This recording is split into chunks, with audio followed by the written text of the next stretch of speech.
I'm Mandy-Lynn Donovan, and I'm your host of St. Awesome's Port City Personalities. Thanks so much for joining us for another episode. Today, we have another amazing jam-packed episode. We will be joined by two of my very favorite musicians and comedians. We will be joined by the amazing Clinton Charlton, who is a singer, a songwriter, a multi-talented instrumentalist. He has many solos, many projects that he's been involved in here in the music scene in St. John, and he's going to be talking about some of his past projects, some of his upcoming projects, and how you can get a hold of him to listen to some of his music.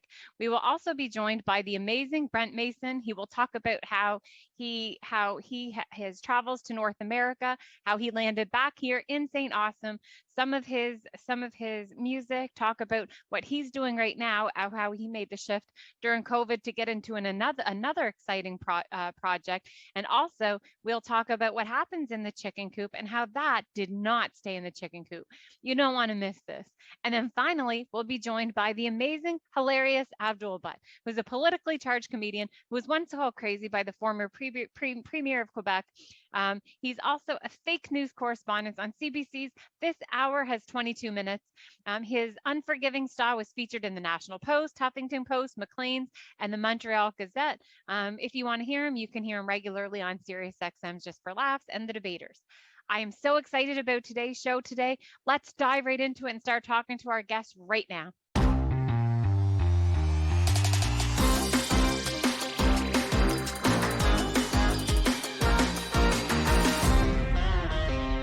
So let's start off with Brent. Brent, who are you? And what do you do? Oh God. Silent film star, part-time dog catcher, I'm a musician and a writer, and I live in St. John, New Brunswick, and I've been here since 1992, although, yeah, I'd been away a long time traveling, but I came back for what I thought was a visit in 1992, but I ended up spawning, so there's like kids and stuff and houses and life unfolded. So yeah, mostly, yeah, I write songs and I write stories and I, do shows and I, do event planning, a bunch of different things, but pretty happy to live here in St. John, that's for sure. And how many albums currently do you have right now, and how many stories have you worked on, roughly, right? 11 records, which is either amazing or pathetic. I'm not sure which. And I took to writing non-songs about 3 years ago. So I banged out over that time, I guess a collection of short stories that no one's interested in publishing, which is cool. But I've been lucky to win. I've gotten a few stories published and won a few kind of writing competitions with the short stories and a few poems. And right now I'm working on a book. So that's what I'm doing. I'm spending my days banging out. I used to be a carny, and I'm trying to write a book about the carnival. So that's what I'm doing. Wow, that's exciting. So how far into the book are you, and when can we expect to see some of that juice? The carnival. Funny, when I moved Carnival to juice, that's the name of it. You said juice. When I moved to St. John, the first thing I did was open up a juice stand in the city market that's still there. Get Juiced, it's called. I'm about 45,000 words in, and it's just the first time I've ever tried this, so a lot of it doesn't, it'll change, and who knows, right? But you just got to get something to work with. So I'm just trying to stay disciplined and crank out 1,500 or 2,000 words a day here in the last month or two. So. And before I jump to our next guest, I have to ask, why a book now? We're super excited, but why now? Was it the COVID that got you started? Was it the need to get it out? Just, sense of my impending demise as a mortal being, get it done before I die. I'm sure. I feel like there's something in there that needs to be let out. Yes. Who knows what it is? That's fair. That's really exciting. All right. Our next guest of the hour, Clinton. Who are you and what do you do? Hi. Hi, Mandy. Thanks for inviting me. Thanks for joining me. I am a father, a grandfather recently, husband. But I think the reasons you asked me here are I'm a musician.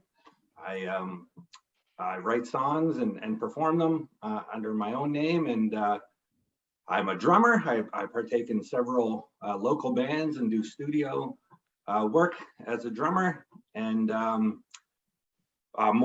currently, my most recent project, which I hope will come out next month, is I'm going to go under a moniker for the first time ever, and I'm going to go as the Low Light of Winter, and putting out an ambient music record. So that's where I'm at right now. Wow, that's a lot. That's a lot. So, and how many albums do you have out at the moment? Well, it depends how you define an album. Two that you could walk into a store and buy. But there's two others that are electronic albums that are through a website called January through December that I sometimes partake in, and sometimes I just invite my friends to partake in. But and what is January through December? I saw that. It's a songwriting project where one would write, record, and release a song on this website, JanuaryThroughDecember.com, once a month. I did it in 2011 as a way to stay busy after a really busy period, and so I wanted to appear to be busy while I stayed home and wrote. But then life happened, and so I did that, and then I resurrected it in 2018 for different reasons. I needed to feel like a songwriter again. After a period of focusing on other people's music for a long time, and I found it really just therapeutic and essential, really, to getting back on my feet. And so then I saw the opportunity for people that I admired who had also, kind of been in the same sort of rut where, they were once a productive, active member of the music community, and life happened and took them out of it. So the first person I thought of was, one of my favorite writers to come from St. John, one of my favorite people in the world, Chris Fudge. And I asked him to do it. He knocked it out of the park. And so 21, it sat dormant with COVID. But this year, over the holidays, my good friend Jason Botor, that used to play with Brent, no stranger to the St. John fans of St. John music, he had mentioned that he was looking to get into writing. And I said, buddy, I got something for you. So he's doing January through December this year. Started off with a bang with 2 songs to show off in January. They're both wonderful. And so, so it's his this year. I'll do it again someday, but really it's almost more gratifying to just see my friends do it, so, but that's what January through December is. Perfect. Thank you so much. And our next guest is Abdul. How are you, Abdul? Who are you and what do you do? Hi, I'm a comedian, and that's what I tell jokes. That's the gist of it. I feel like my answer is going to be a lot shorter. Everybody's got a lot of things on the back burner. I'm just waiting to get to your small town to tell you jokes. That's all I'm waiting for. You've been in St. John before, though, so don't play coy with us. You've been here once upon a time ago. I know, I've been, and I was supposed to be back, but it all got canceled. We were supposed to be there this coming week. We're going to be doing a maritime tour with Hubcap Promotions out of Moncton, New Brunswick. And we ended up, because of COVID and regulations, everything got cut down. We were supposed to do 9 theater shows in Halifax and all across the Maritimes. Yeah, so it kind of a bummer. I was looking forward to all the seafood, the mussels especially. I was looking so forward to getting out there and seeing everything. I love it out there. I love the Maritimes. But we just did a quick weekend in Moncton and recorded a virtual show that I think is going to play out this weekend on their website. Yeah. Right. And so you're in Montreal right now, right? Is that where you're located? Right now I'm in Montreal. I'm floating around always trying to figure it out. I was in Los Angeles before COVID hit. And then when COVID hit, the Prime Minister had a very compelling speech that made it feel like we should all come running back. So I think a lot of us did. And it made sense because everything got shut down in Los Angeles as well for a long time. So yeah, I'm here now and I mean, the good Lord knows where I'll be next, as they say out there. That's fair. But you're also a Just for Laughs guy and CBC debaters, aren't you? And Yeah. you also cover 22 minutes correspondence, right? Yeah, I did This Hour's 22 Minutes a few years back, and I was a correspondent. I'm very political. I like politics a lot, follow very closely. I like to keep my humor somewhere around there and then occasionally jump out so I keep my sanity. But yeah, no, it's I like politics very much so. Yeah, big fan of CBC growing up, and I think that kind of comes out in what I do. Thank you so much. So I feel super blessed to be on with three really, really amazing names. And thank you so much, everybody, for joining today. I'm really excited because I thought that we could use this as an opportunity to be able to talk about a few things, which is what everyone's been doing during COVID. And I know that a lot of you are still performing. On last week's episode, we talked about Zoom, and we talked about doing gigs because we had Nikki Payne, James Mullinger, and Derek on, and Derek Share, so we don't have to give him a last name on it. He's told me that, so he just Derek, and you guys will know. We talked about switching performances to Zoom, or we talked about doing a lot of online presence as opposed to the traditional going to the different venues. And I wanted to kind of weigh in with you guys to see what you thought about it.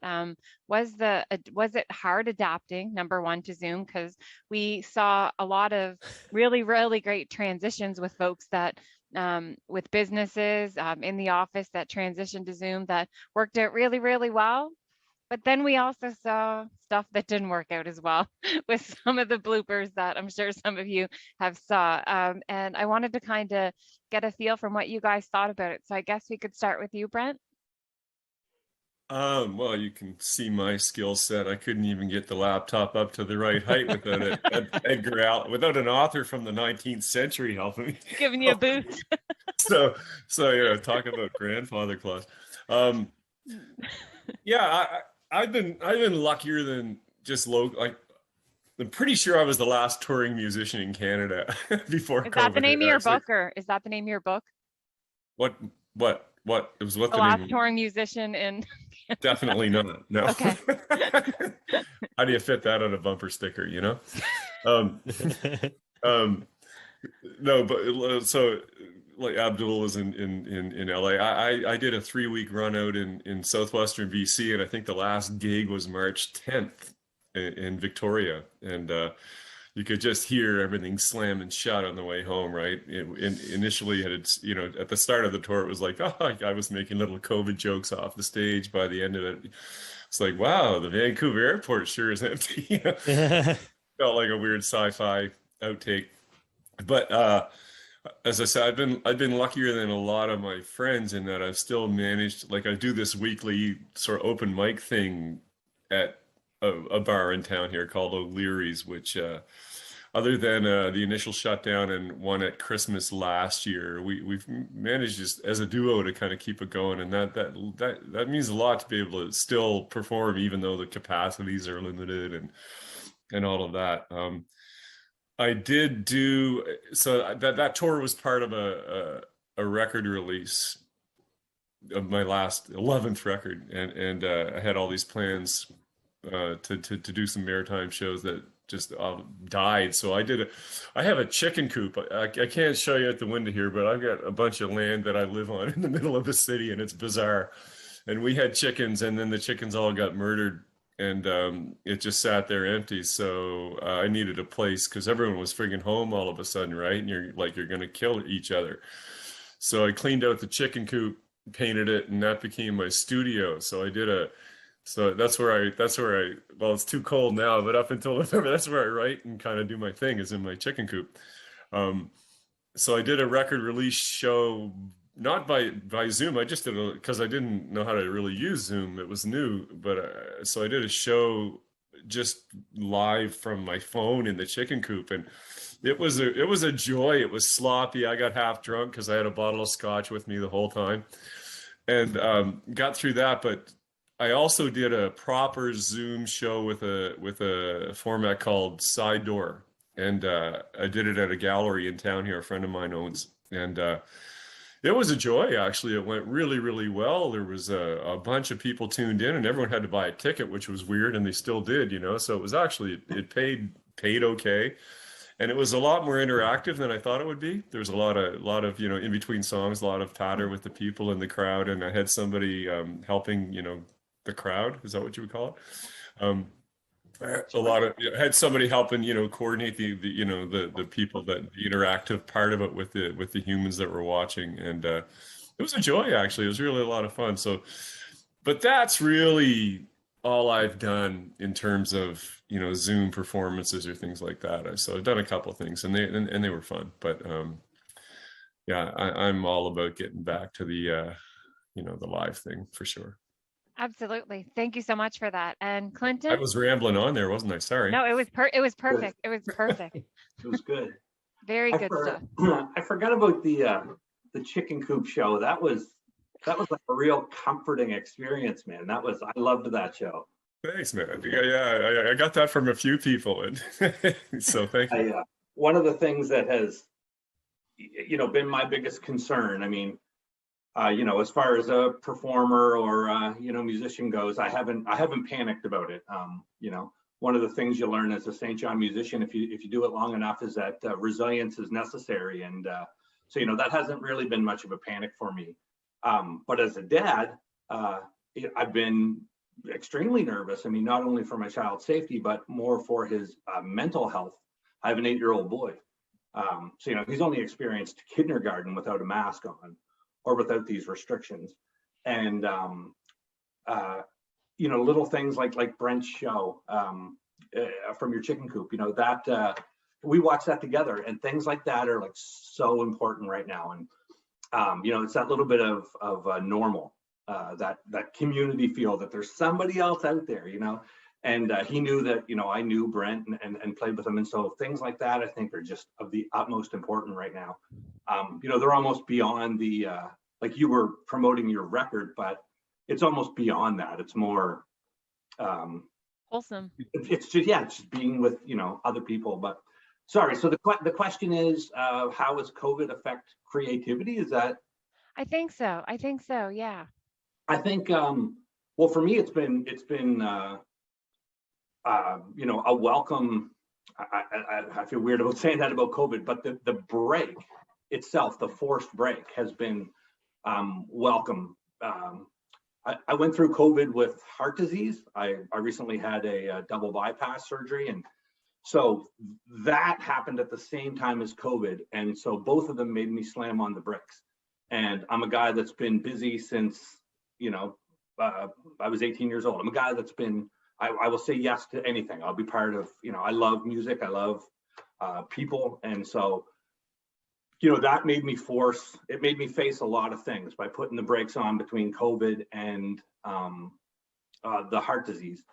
And so consequently, I'm grateful, feels like the wrong word, but hopefully you guys know what I mean by that. But the being forced to sit back, take stock, look at things, prioritize things, put my family back at number one, put some of the things that are important to me at number one, question why am I doing all the things that I do?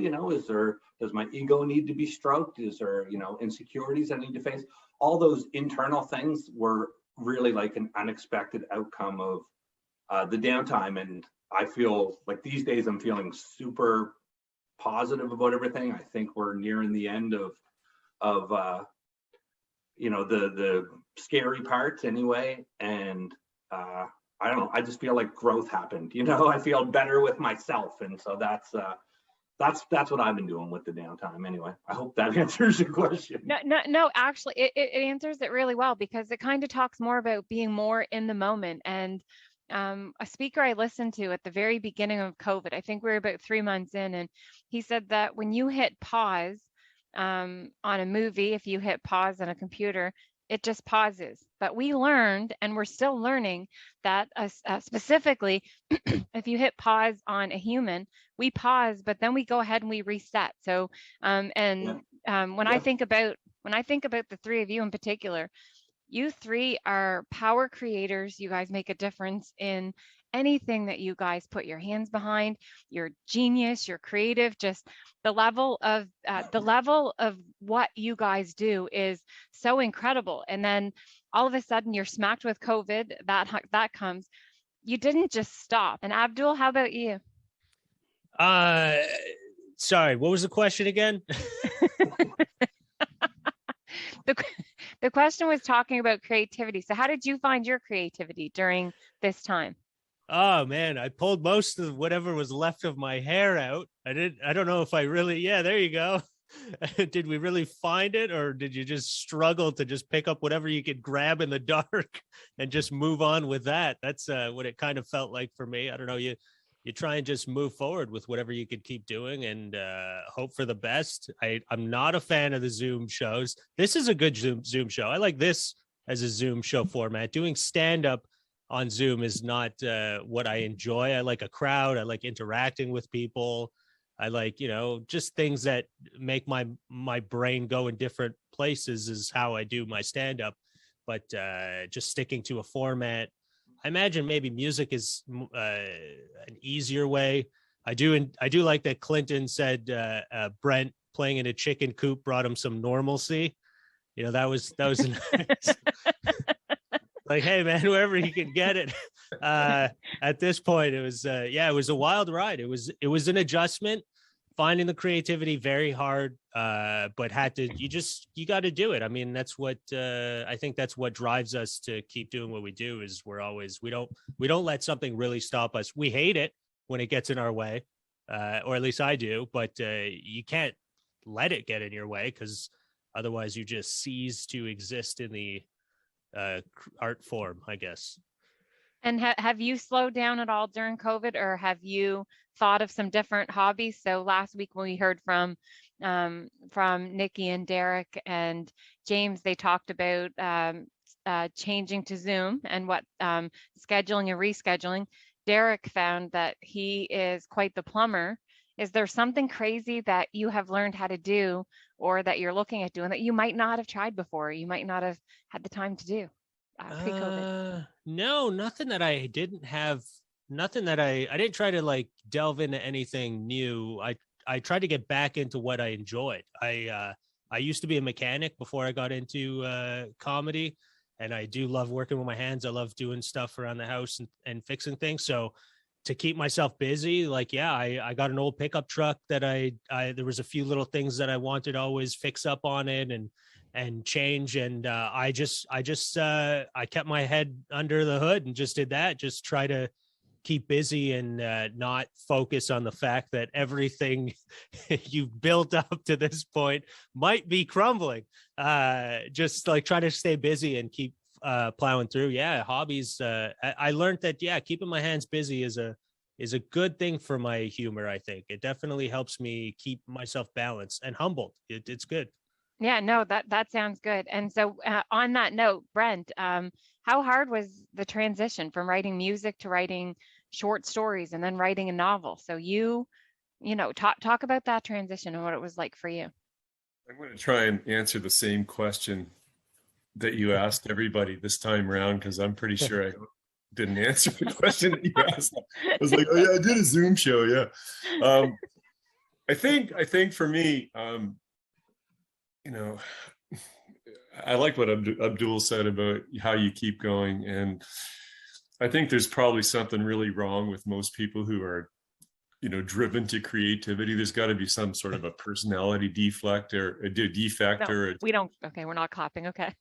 Yeah, no. There's something lacking, right, that you try to make up for. I'm sure that's what it is. But so I as I said, I've written tons of songs, and I like writing songs. But a few years ago, my mother passed away, and I think after about 6 months, whatever had been lying around there processing itself, in spite of my best efforts just to keep rolling on, as though not that I was in denial or whatever, but things percolate that you're unaware of, or at least with me they do, right? I'm not the most sort of introspective human. but I think as a result of her passing, I felt like there were some stories that needed to be told that weren't going to exist within the confines of, three verses and a chorus, and I've always liked writing, just writing things anyway. And these stories just started showing up, and in a fairly cohesive collection. I think I have a collection of like, it's about 50,000 words and 15, 16 stories. And it's called the Root Cellar, was the main story. And it was all kind of about genetic memory and how stuff rolls down through the generations somehow, not just through things that you see and patterns that you adopt, but things that you're not even aware of that might infiltrate your consciousness, so these stories were all kind of born out of something that I feel like I knew, or even though a lot of it's fiction. And I joined a writers group, so we meet every other Monday, and now we do it all on Zoom, which is what you do, I guess. But I'm getting sick of meeting on Zoom. But this is great. Don't get me wrong. But we do. It's just so much better. Yeah, pull that one out of the fire. It's just better live in terms of interaction. But being a part of a writers group, I've learned a ton about writing, and I've seen possibilities beyond those that I thought existed before. But I really felt like I had no more stories in this collection. I've written a few other short stories, and then I started to think about my Carney days when I'd blown off grad school, and instead of going to York University, I ended up on a midway, traveling through the States, and that story's kind of always stayed with me. The idea of what I'd done, and when I tell people that, they go, "Oh, that's crazy, man." And it was, and it is. And now that so I decided, well, I got time. Let me see if there's a book here, I got a writing grant of all things about, at the end of December, I got an email going, "Hey, congratulations. Here's a grant. Stay home in your pajamas and write." So that's what I've been doing. And I've been trying to stay disciplined with it. And it's pretty cool when you start doing that stuff, because my favorite part about it is that I don't know where it's going. And that's really enervating as someone who loves to, the process of creation is like, what's coming on this next sentence? I don't know, my shit, now where are we going? Yeah. And so I'm getting into it, and it's a ball, but that's it's also a lot of pressure I'm putting on myself, because I got to write a book. That's phenomenal. And then Clinton, you mentioned always being the guy who said yes to everything, and COVID changed that, and some stuff that went on. How hard was it to say no? And talk a little bit about that. I still haven't said no, but at least now I know why I say yes. That's the difference. Why I say yes. I love it. But it's funny. I want to tag on to Brent's point about delving into different art forms and what they can bring to the table too. And Brent, it makes me think of a line from one of your songs where you say, I think the line is, "Imagine all your dreams came true and that's all you had to show." Yeah, close. Yes. Oh, sorry, I was close. But yeah, no, that's brilliant. I'm honored, but yeah. I brought the Grand Bay to it. I'm sorry. Yeah. just get it right next time. I will. But anyway, so so at the start of the pandemic, faced with the pandemic and the heart disease, I decided to try a different art form too. And a good friend of mine and a talented local photographer, Dan Culberson, started teaching me photography. And what it brought to my music is like beyond words.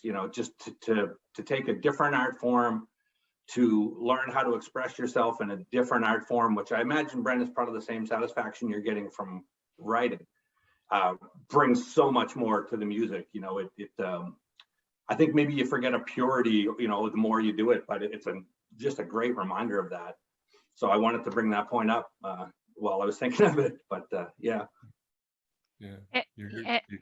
What were you going to say, Brent? I was going to say, I've seen some of Clinton's pictures on the Book of Faces, and they're wonderful. Thanks. I mean it. What a great mentor to have! What a great mentor to have too, Dan. Oh yeah, he's incredible. And so, Abdul, talk a little bit about the creative process for you with writing. So, because with comedy, you don't just walk out and tell a joke. It's not like that. There's a huge creative writing process behind it. Same thing with music, but talking specific to comedy, what that's been like. Has your writing, have you been able to get more material by being inside more? Have you been able to use this? Like, what's the creative process been like for you during this time? Yeah, so the way I do it, like I could write it out and I could have where I want to go with my bits in writing, but nothing. You have to get on stage in order to feel where your beats are, and where you can either add or tag it with something that you said earlier. So it's great that I had a lot of time to write, but the stage time isn't there yet. So it's kind of like you feel like you have a little bit of a backlog where you're like, I got to get out there and really kind of say what I wrote down so I could feel where it's going and where the beats are. And so that's been a little bit of, the hard part, like frustrating part with the lockdowns, is as soon as you feel like you're getting your footing and you start, fleshing it out and things are, ironing them out the right way you want them to go, and then you get shut down. The thing with stand-up, I feel, is like, with me anyways, is when you stop going on stage, you lose momentum, you lose that feel, you lose your timing. So it really it's about keeping your head up and like keep going, even though you get frustrated or discouraged every time they shut down again. You go, man, I gotta throw all the rest of that on the back burner for now and see how. And then when you come back again, you're kind of rusty and you got to figure it out and break it off, and then you feel like you're going. So it'd be nice if we can get like a nice run of being able to do what we need to do now. Hopefully, I feel like this feels like now things are slowly winding down. Like Clinton was saying earlier, it just feels like hopefully we'll get back out there and we can be ourselves again. And that's how it's been for me. It's been kind of like happy that I have more time to write, and but not happy because I don't have as much time to get out there and like really iron it out and work on it. Absolutely. And you mentioned that you veer more toward the political with your comedy, and that world seems to be a little bit more divisive. So, much more than before. And do you notice that with any kind of feedback you get right now, or has anything changed in that? Yeah, it's very odd, but I got to say what the consensus is on the internet is not generally how people feel when you're in public. And I think that's the hard thing right now with what we're going through, is you can try to say something online if you want, but it doesn't really hit or connect the same way if you're live and you say it. Like, I've said some things live where I couldn't believe that the crowd was like, yes, we feel that same way too. But if you say that online, you will get pummeled.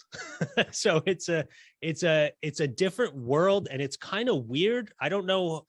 I hope this isn't, that's why I never really take the, like, people saying, well, the future is online, because I feel like it's not a real true representation of the public and how people feel. And it's weird, but you do feel it when you say things on a stage. People are generally more open and in that direction than you'd think. Right. But you've done a fair amount of TV as well before this. So TV and live, what is the differences from you? Do you find that you're more nervy with TV, or do you find that doing it live, do you find that after being in the pandemic, or hopefully post-pandemic world, that your views might have changed? Or is there one medium that you feel better at? I love live, because the thing with TV is like, I love TV. And I think right now, because of the way the world is, it's kind of strange where like networks and producers and that don't know which direction to go, because you can take it what the live crowd wants. You can take it in that way. But as soon as it gets on television, they're getting the emails and they're getting the tweets and all that online. So it kind of skews where they should be going. And that's what I don't like about TV or radio or any of that stuff now with the big, mainstream stuff, is because it feels like they're trying to please the online crowd, but they don't know why they're trying to please them. They're just, because I think that's what everyone's trying to do. But you can't, and you won't. And the best things are usually going to get a lot of hate online. And it's going to take networks and producers to like really buckle down and go, I don't care. This is what we're saying and this is what we're doing, before I get that comfortableness of like understanding, like, yeah, I like TV and online and all that again. Like I love live because it's a real connection and you can feel where the crowd is going with you, and you can either take it further or you could pull back in an instant. And there's nobody that's going to tell you, hey, cut that out. You can't do that, or you can't say this. So And has there been a difference in the feedback from US to Canada crowds, for instance, or pretty much the same? No, I love I love both, but Canadian crowds are pretty smart. They're pretty they're good. They're great crowds. They're really smart, and they're really like America. I find the closest you'll get American is like that working class crowd is a good example of a Canadian crowd. They're more down to earth. They're more aware. If you're in LA, forget it. They're thinking about TikTok and how to, where am I going to get my frozen yogurt, or I got to hike something in the morning. They're not, it's all about like a show. They're not really with you. And I like the smaller towns. I like I like working class. I like people who actually, like they're present when you're talking to them. Absolutely. I definitely agree with that. And so can you think of any questions, Abdul, that you would like to ask any of us? I'm going to open that up to everybody. Oh, I think this is a great topic. Well, just to put you on the spot. I think, well, yeah, definitely Zoom shows as a musician, because you are playing, songs that are kind of, you're memorized and you're just playing it in sequence. And do you need the crowd as much? Also, do you feel like you miss a lot without it? Well, who are you talking to? Either one of you. Yeah. Brent, if you like your performance, sure. like, do you... well, you said something, Abdul, that was resonating with me during your last soliloquy, around, where beats lie and when you're not gigging. And it's exactly the same thing, whether you're playing a guitar or working a crowd, with your lines and your humor or whatever, is that you do, I'll go back to that last tour I did. By the end of that tour, man, I had it happening. I was on every show. Like you're attenuated to the audience. You've got your shtick. You don't even have to think about what you're playing or what line you're going to use next. It just rolls. So you're kind of liberated from the linear thought process, and you can just open yourself up in a way to, God, I feel like a West Coaster talking like this now. Am I in Salt Spring? Where am I?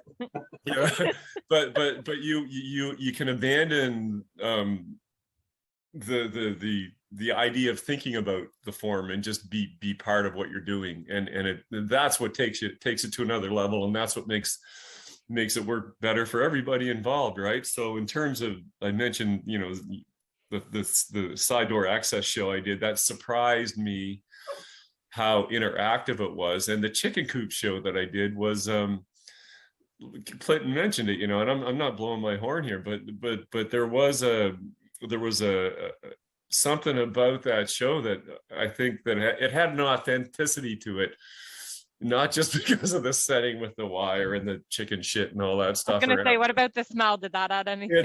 That doesn't. I don't have that app on my laptop or my phone. So they weren't getting that, but it gave you the feel of performing in a grungy, musky bar or something. Oh yeah, right. We've all been to those kind of bars. People. Yeah. But it did have its charms, but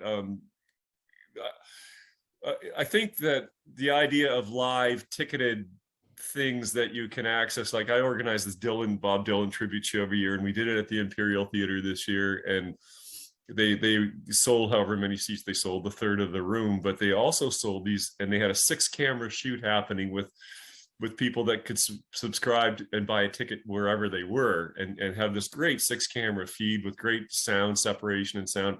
So you could watch the Dylan show in St. John, in Victoria, or, wherever you wanted to. And I think that is part of the future, is delivering a live show, but also the technology's really advanced over this last couple of years so that you can deliver a really quality product to people who want to spend $20 or $25 and sit at home in their pajamas like I am, and still check out the show, So yeah, did that answer something? I don't know.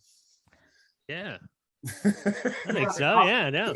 Yeah, Clinton, how do you fare on that, Clinton? Yeah, I'll chime in too, Abdul.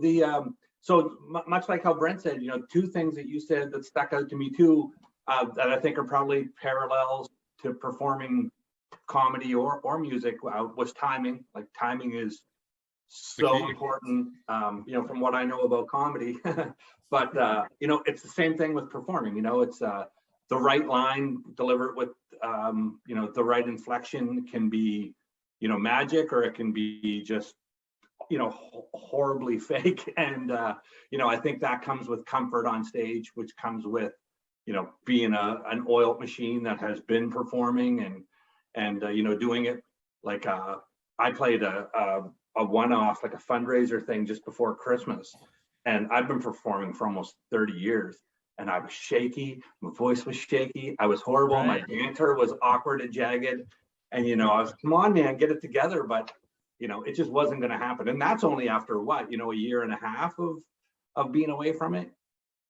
But I do think, like, I had a discussion with a guy named Peter Rowan for a CBC column a couple weeks ago, and we kind of took like opposing views on, for the sake of argument, on is this going to ruin everything, or are we going to be okay? And I think it really depends on where you're at, and what you do. Like, for a 24-year-old who's, punk pop band, wants to get out and play clubs, and that's where they thrive, and you need to be in a room with them to feel their energy. I think this is probably a devastating time, and I don't think Zoom shows are going to do that.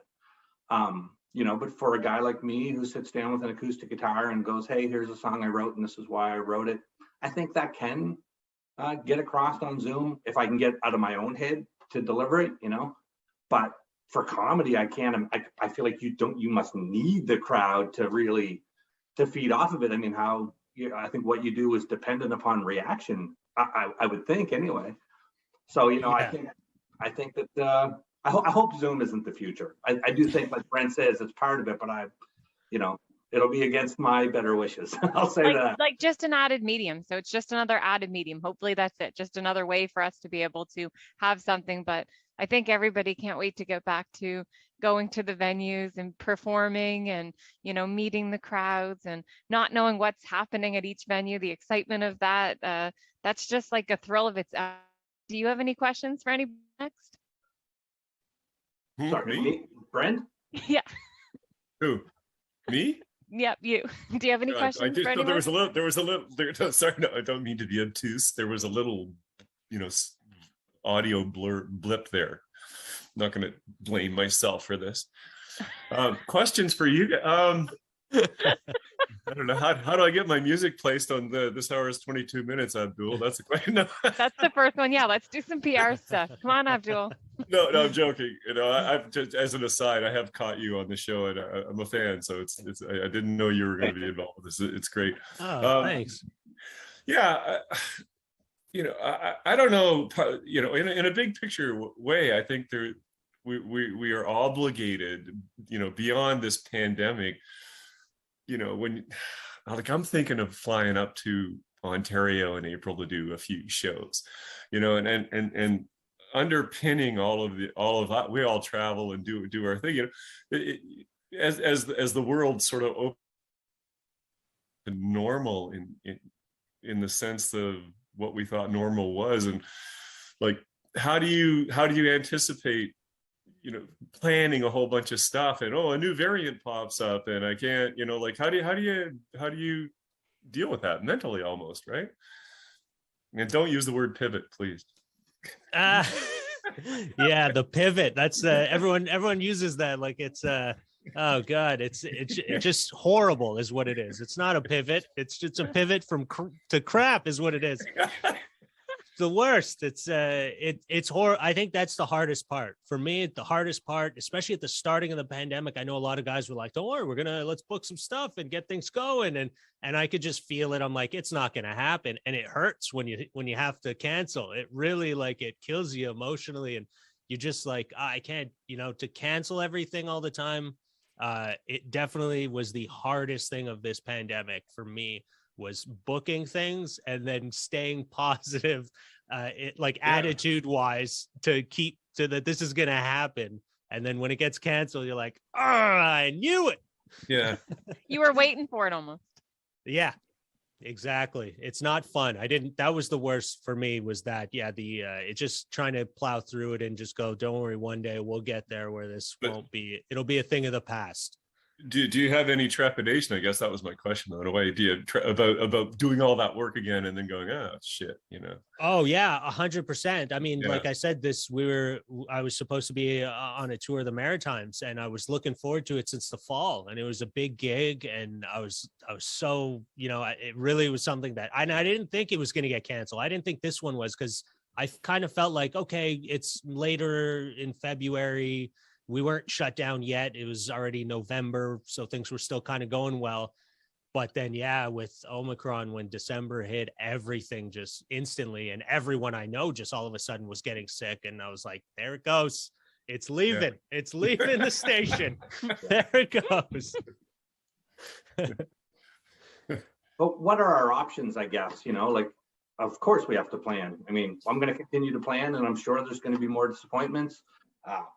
But what are the options, when we stop?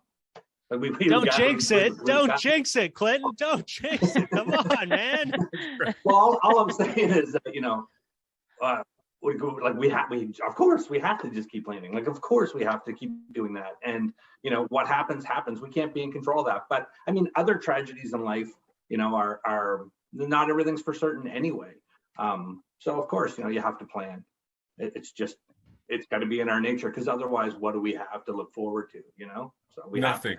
Right. Well, touching on that. So it seems so based on everybody's responses and what we've been talking about, it seems like mental health has become more and more of an importance of folks knowing about it, recognizing it, talking about it more so, which is super important. And the longer the COVID has gone on, and anyone can answer this, were you aware of the importance of mental health or being a mental health advocate before this all started?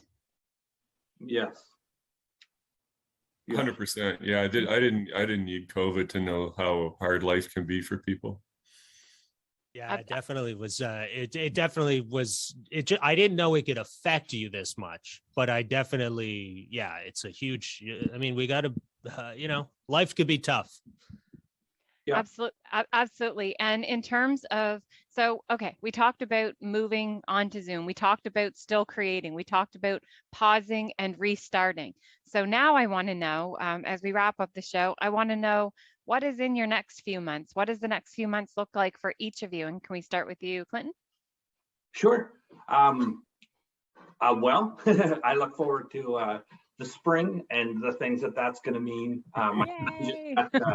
My son just started back to school. My wife was just back to the office today. I take both of those as big pluses. Absolutely. Myself, I'll go back to work. I'm still off of work from recovering, but I'll go back to work soon.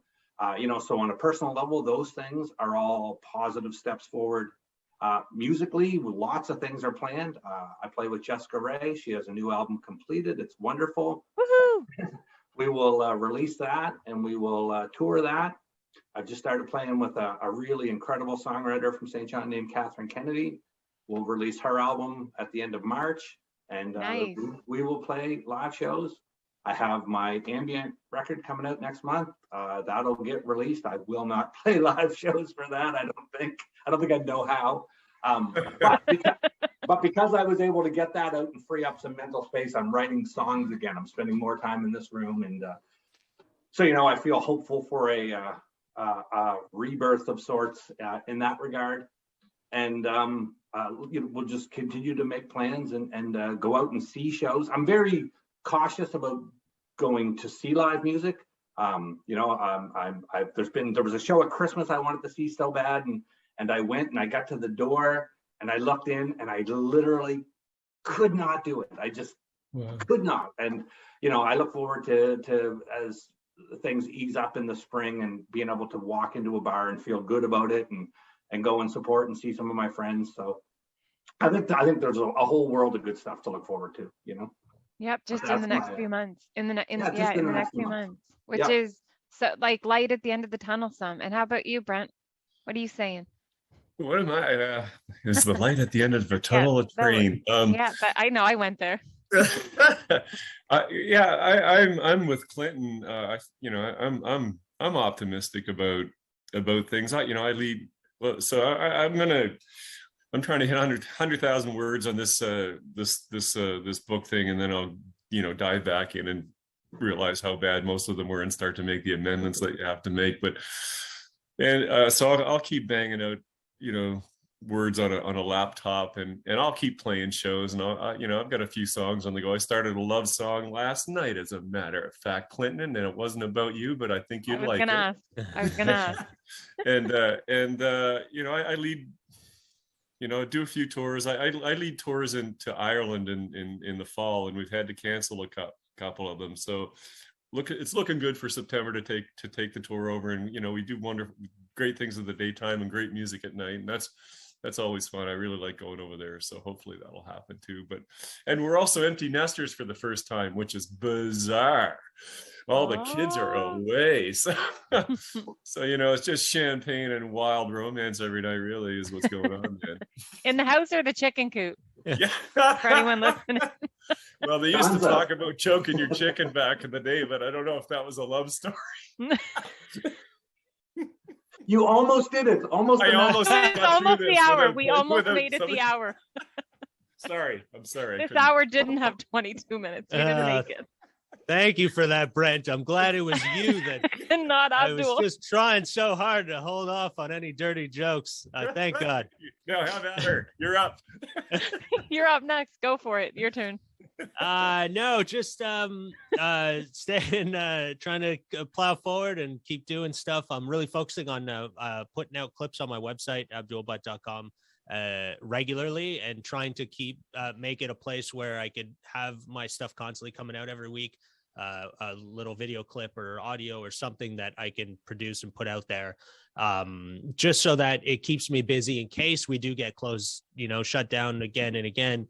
It'll keep me focused on that's what I got to keep doing all the time anyways. And then also getting out and doing, ironing out those jokes that I've got sitting around waiting to get out there and build something with that. And then hopefully some fishing in the summer. That'd be nice.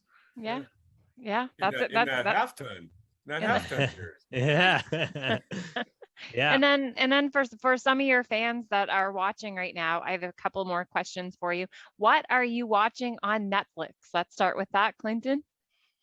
Nothing. I'm not watching anything on. I'm sorry to be disappointing. I watched way too much TV in my first few weeks of recovery. I watched all of The Wire. I watched all of The Sopranos. I watched an amazing show called Treme. But now I'm coming up here and creating things. No TV right now. Very disciplined. Perfect. Abdul, what are you watching? Listen, just whatever comes up on the suggestions list. I don't know. I kind of finished Ozark, and that's about it. I try not to watch too much of Netflix, but yeah, that's pretty much it. I did watch a great documentary on a mountain climber the other day, but I don't remember what it was called. Did he make it? Did he make it to the top of the mountain? He made it. He made it. No, it's actually a great documentary. I forget the name of it, but if you Google mountain climber Netflix El Capitan, he did the California hills. Wow. It was a wild documentary. Yeah. I just watched that the other day. I don't know what it was called, but is it the guy who doesn't use ropes? He just free climbs? No, he doesn't. He used ropes. There was a guy that just free climbs that went with him, but he did this trail up El Capitan that's never been done before. It was like this huge deal. It was a pretty great documentary, and I know I'm just leaving everyone hanging here. The cliffhanger, Netflix. Listen, I don't know. Everyone's got time. You go out there and search. You'll figure it out. That's their homework. You're leaving them with homework. Yeah. The guy without ropes, that was called free falling, I think. If they knew the soundtrack would be Tom Petty. I was there. I got there on my own. And what about you? What are you watching, Brent? We've watched way too much television the last couple of months, really, because it's been locked down a bit and the weather's really kind of been cold and wintry. So we try to get out in the daytime for hikes. nighttime around 7:30, I find myself sliding on over to the old couch. Well, right now it's really good. I love Treme, by the way, Clinton. That's a fantastic. That's brilliant on HBO about New Orleans post Katrina. Last few, probably a week, has been a thing called Wallander with Kenneth Branagh, and he's a detective in Sweden, but it's really well done, and we've been enjoying it. Yeah, he doesn't look like Henry V at all. And we just have a few minutes left, so I'm going to ask one more quick question, which would be, if we were to go to your playlists right now for all three of you, what would we find on there via podcast or music? What are you listening to right now? Some rock, some metal, some country, some Clinton, comedy? Charlton, the whole catalog. Yeah, I figured. That would take an hour. I'm driving my family nuts with my biggest deep dive ever into the Bob Dylan discography.